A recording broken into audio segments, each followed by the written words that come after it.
Pogledajte, to je moja omiljena igračka, dinosaurus. Izgleda super. Nathan, jel ti treba naša pomoć? Ajoj, kako smešno. Moj nos! Je li pocrveneo?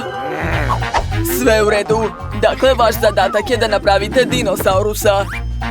To nije teško. Treba mi crno testo. Prvo ću nacrtati konturu. 100 puta sam crtala dinosaurusa. To uopšte nije teško za mene. Zatim ću dodati zelenu boju. Da. Odlično mi ide. Ali to još nije sve. Dodat ću još žutu boju. Sa njom ću obojiti stomak dinosaurusa. Eto, ispalo je baš slatko. Ej, šta je to bilo? Opet? Pa šta je to? Maggie, šta radiš? Pokušavam da napravim savršenu glavu dinosaurusa, ali ništa mi ne ide.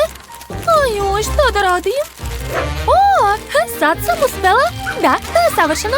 Judy, gledaj. Pogledala bih, ali sva sam u papiru. Upsi, izvini.